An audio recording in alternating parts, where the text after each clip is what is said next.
Hey, what's up, world? It's your boy G Shrimp, everybody, Faith, Baby Daddy, voice of the street, man. And today we in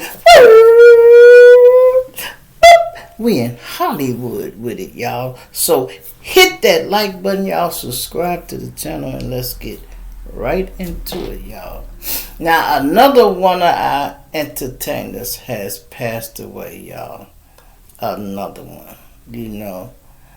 If you ever watched the Huxtables, the Bill Cosby show, we talking about Theo Huxtable. His real name was Malcolm Jamal Warner, right? And he's 54 years old. He went on a trip with his family, and they were somewhere in the private swimming pool, and y'all know they say he passed out or something, and he drowned, y'all. He drowned. He was with his family, and they didn't say they think it was no foul play or nothing, but now he gone away. And it wasn't just the Cosby he played in, y'all. He played in a lot of different movies, y'all. A lot. I'm talking about, I remember him from being on the Cosby. Then he spun off and went to a different world. Then they had another show. I remember in the 90s he had a show called Malcolm and Eddie. I remember when he played in this sci-fi movie. I don't remember the name of that movie, but he played in that movie, and he really did a lot of good things, a lot of roles. He never stopped working, y'all. Especially when he got older and mature and had that manly look. The thumbnails up there, that manly look. Yeah, he kept some work, y'all. And then it ain't about the parts you can play, this and that. It's really be about show character, how you communicate with other producers and things like that. Other producers, and how you get along with people. The business is really like 80% business, and the other 40% is talent. It's like 60% business and 40% talent. That's how it is. So really, it's about your communications and not burning bridges and things like that. You stick around a little while. When people ask about you and they always got something good to say about you, that mean a lot, y'all. That mean a lot. Let me let y'all see one of his last lives he did. This is crazy when you die and they start showing all the shit you did. But a lot of times I get this feeling of almost overwhelm and dread when I come to my social media, or at least on Instagram, because I know there's a shitload that's of his messages camera.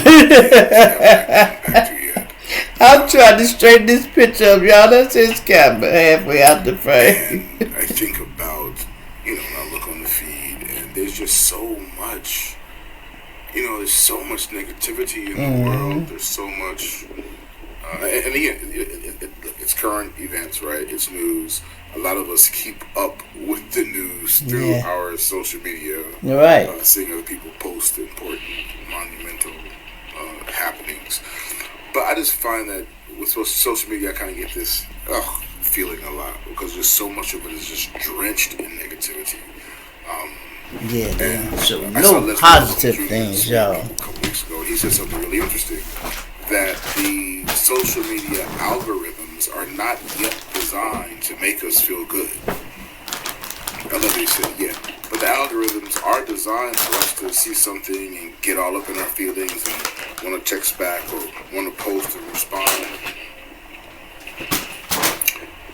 And social media is a huge time suck. And mind you, as they're sucking your time and taking up your energy and attention, notice they're also selling you shit too.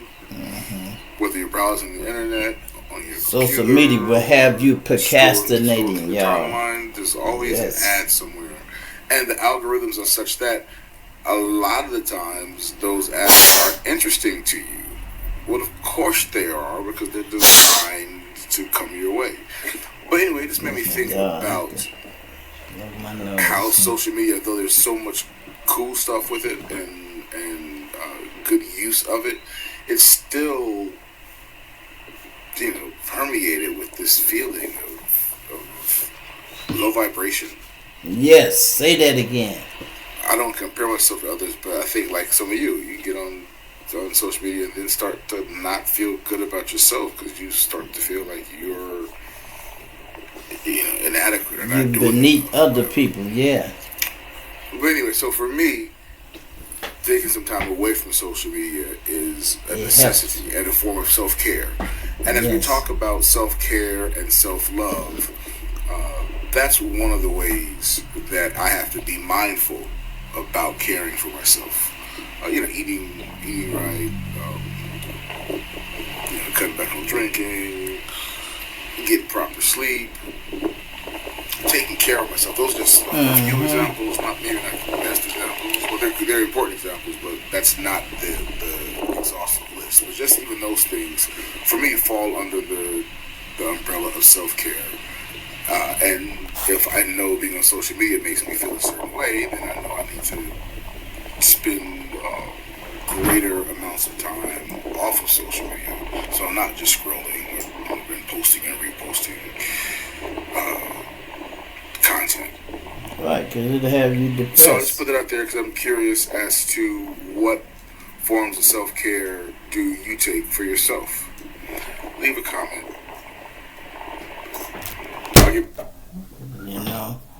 I disconnect from social media a lot. That's what I do.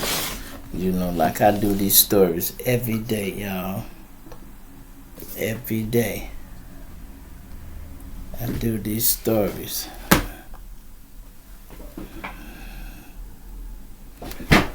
Every day I do these stories, y'all. And then, to the point where it start getting to you. It really start getting to you. And I know. Yeah, it'll start getting to you, y'all. So sometimes you need to